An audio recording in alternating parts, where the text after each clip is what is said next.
महापुरुषों, बड़े प्रेम से कहिए धन निरंकार जी। महापुरुषों, एक बार केवल अपने आप को ही धर्मी होने का दावा करने वाले कुछ लोग होते हैं जो अच्छे धर्मी यह तो सारे पखंडी हैं और बस हम ही अच्छे धर्मी हैं। वह कहते थे कि यह तो धर्म का निरादर करते हैं और हम धर्म को ऊंचा बनाने वाले लोग हैं।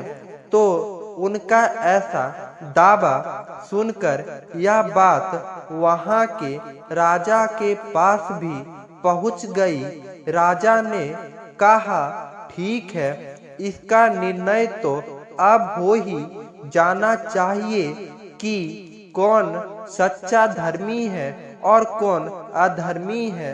फिर उस राजा ने दोनों प्रकार के लोगों को अलग अलग कमरे में भेज दिया और यह शर्त लगा दी कि इनके हाथों में लकड़ी के टुकड़े इस तरह से बांध दिए जाए कि जिससे इनके बाजू मुड़ ना सके और फिर इनके सामने भोजन परोस कर रख दिए जाए, अर्थात खाने की थाली इनके सामने रख दो और जो भी पहले इस भोजन को समाप्त कर लेगा तो उसको ही मैं ऊंचा दर्जा दूंगा, उसको ही मैं मानूंगा कि वही सच्चा धर्मी है और वही भक्त कहलाने के लायक भी है। तो पहले तो सभी हैरान हुए कि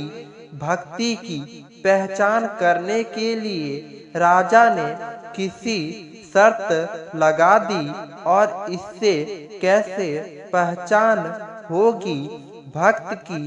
तो एक कमरे में तो उन लोगों को भेजा गया जिनको धर्म का केवल शाब्दिक ज्ञान था, जो कर्मकांड हो ही सब कुछ मान बैठे थे, जो पहाड़ वे को ही सब कुछ मान बैठे थे।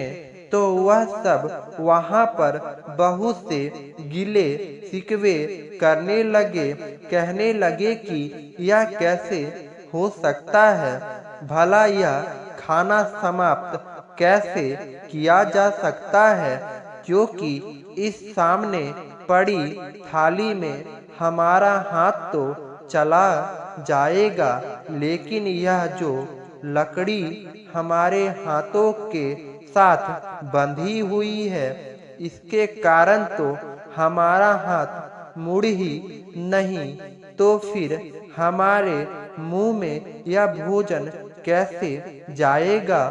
और दूसरी तरफ दूसरे कमरे में जहाँ पर सच्चे संत धर्म बैठे हुए थे, तो उनके सामने भी उसी तरह से भोजन की थाली परोसी गई। उनके हाथ भी लकड़ी के साथ बांध हुए थे, पर उन्होंने वहां जाकर बैठते ही थाली में से खाने का एक ग्रास उठाया और सामने जो दूसरा संत बैठा हुआ था उसके मुंह में डाल दिया।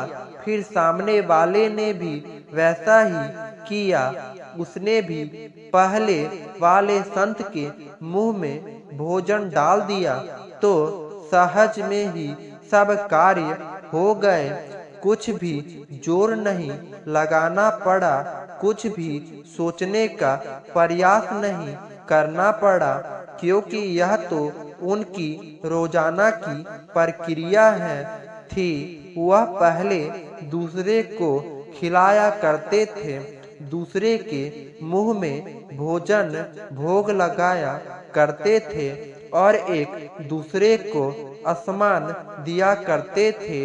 अर्थात यह कार्य उन्होंने बहुत ही सरलता से कर लिया।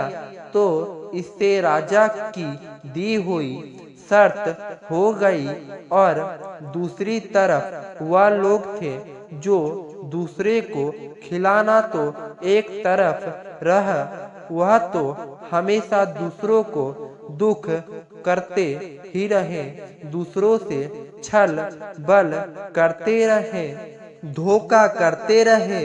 तो इसलिए ही अब उनको समाधि उठानी पड़ी। तो कहने का भाव यही है कि जब तक हमारा आचरण भी धर्म वाला नहीं होगा तो तब तक हमसे सही मायनों में धर्मी नहीं है और सही मायनों में भक्त भी नहीं है। महापुरुषों ने इंसानों को यही एक रास्ता बताया है कि तजो सब भरम भजो पार ब्रह्म कहे नानक यही अटल। धर्म तो हमें अपने भर्मों को मिटाना है। भर्म कौन से हैं? तो भर्म यही है कि अपने पराये का भेद भाव करना, अपने आप को ही ऊंचा मानना और दूसरे को नीचा मानना। भर्म यही है कि यह संसार जो मिथ्या है इसको हमेशा सच मानकर वैसे ही व्यवहार और इस्तेमाल करना। लेकिन यह सभी भ्रम तब दूर हो जाते हैं जब हम प्रभु को याद करते हैं, इस प्रभु निरंकार को अपना लेते हैं। इसलिए महापुरुषों ने संसार में ऐसा बर्ताव किया है और सभी को यही देना भी दी है।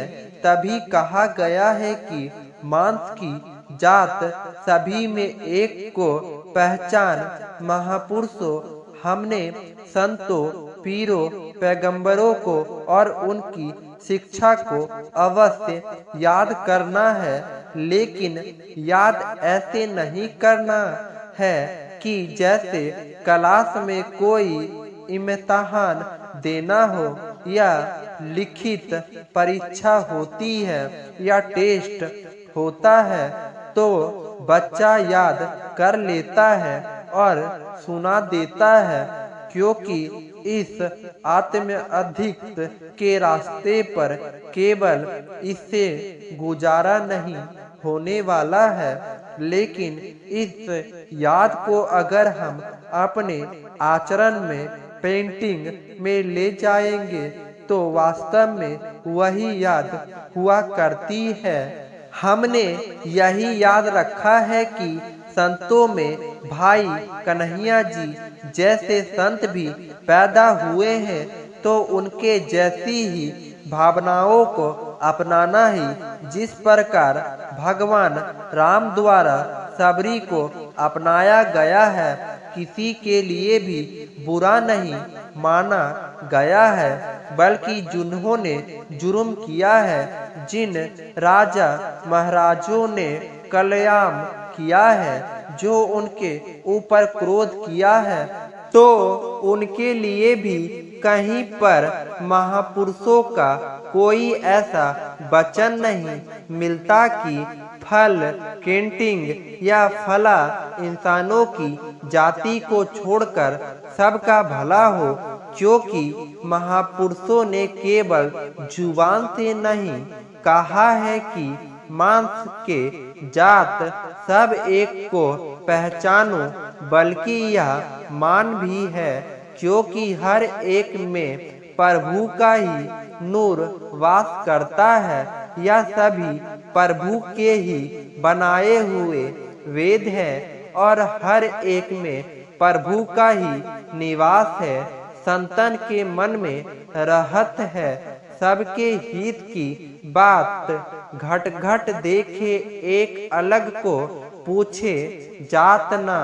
तो इसलिए कहा है कि बुरे का भी भला करो और दातार से यह याचना और प्रार्थना करो कि दातार महर करे, कृपा करे, जिसके जीवन से भी यह बुराई भावनाएं समाप्त हो जाए, इसके ऊपर भी निखर आ जाए, क्योंकि यह आत्मा तो निर्लेप है। इस आत्मा को तो हम जानते हैं। इसको हम प्रभु का अंत माना, लेकिन इसके ऊपर केवल मैल चढ़ जाती है।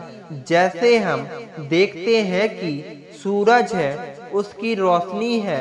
हम बाहर मैदान में खड़े हैं, वहाँ सूरज की रोशनी मैदानों में भरपूर फैली है।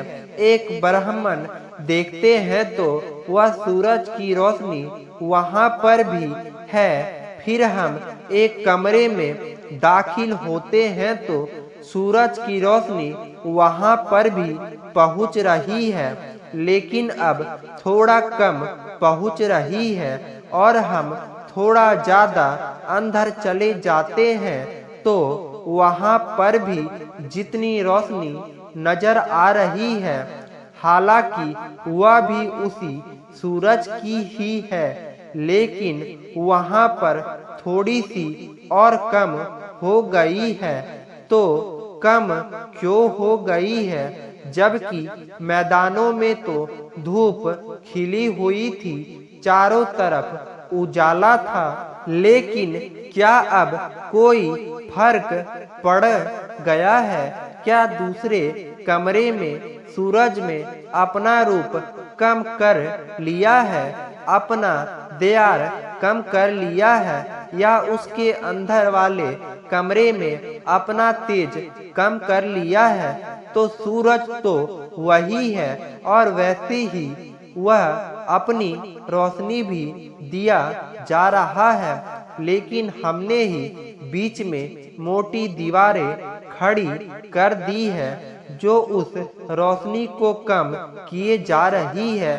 तो महापुरुषों, इसी तरह से हमारे मन के ऊपर भी परतें पड़ी हुई है।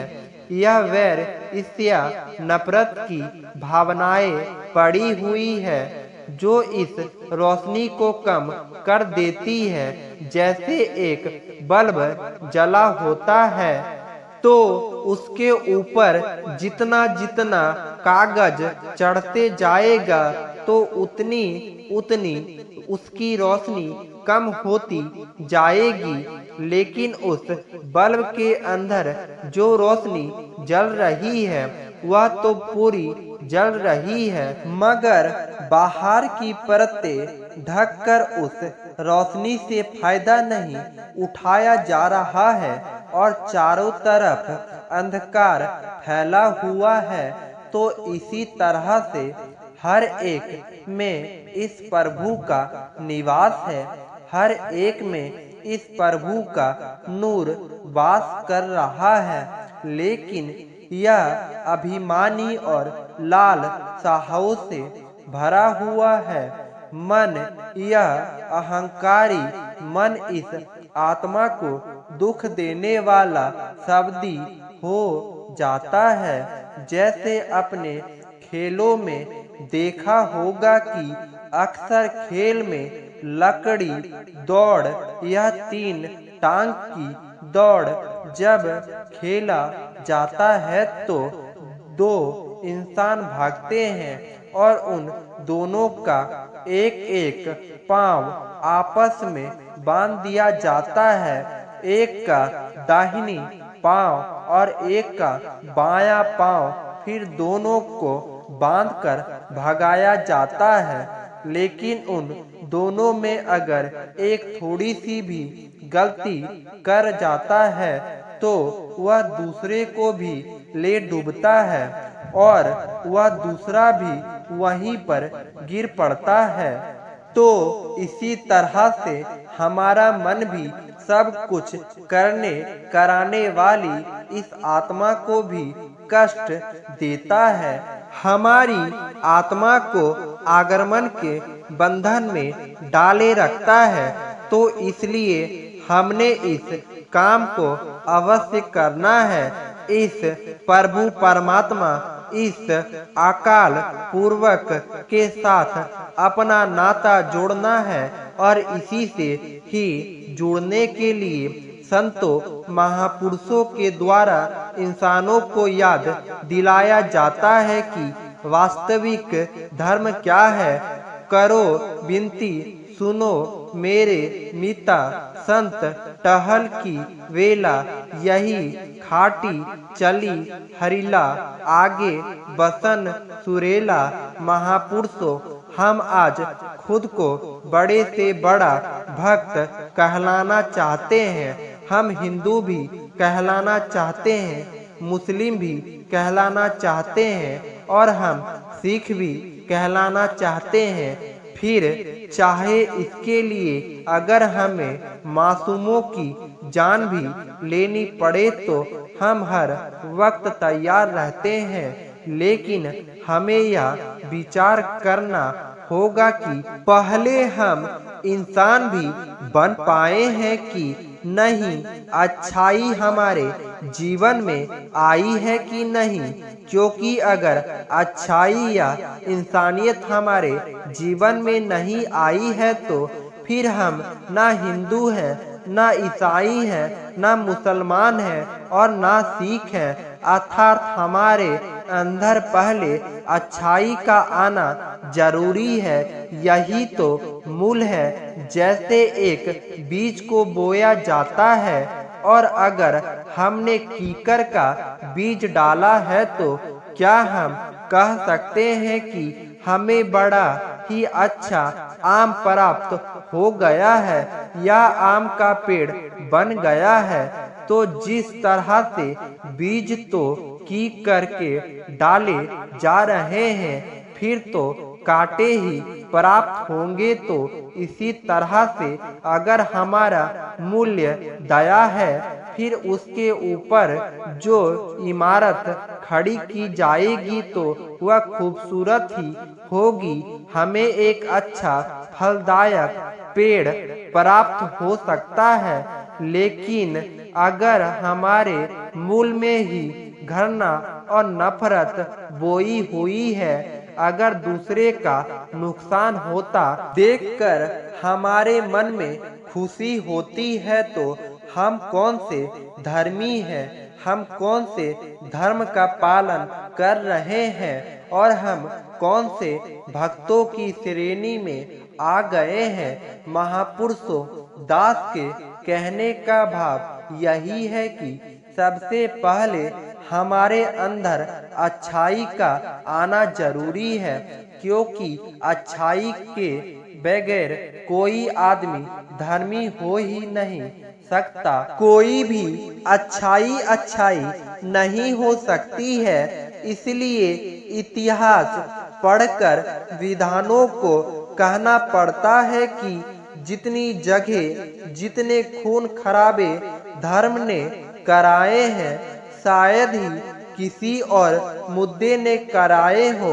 लेकिन महापुरुषों, दास कहना चाहता है कि धर्म हमें कभी नहीं लड़ाता है, बल्कि धर्म को ना जानना ही वास्तव में लड़ाई का कारण होता है। अर्थात इंसानियत के धर्म को जो जान लेता है, वास्तव में वही संसार में उन्नति को प्राप्त कर पाता है।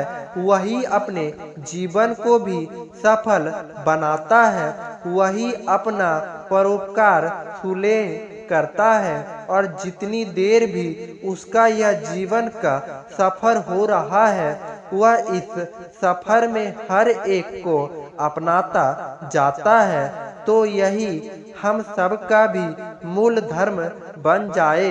तो महापुरुषों, इन्हीं शब्दों के साथ दास अब आपसे इजाजत चाहता है। बड़े प्रेम से कहिए, धन निरंकार जी।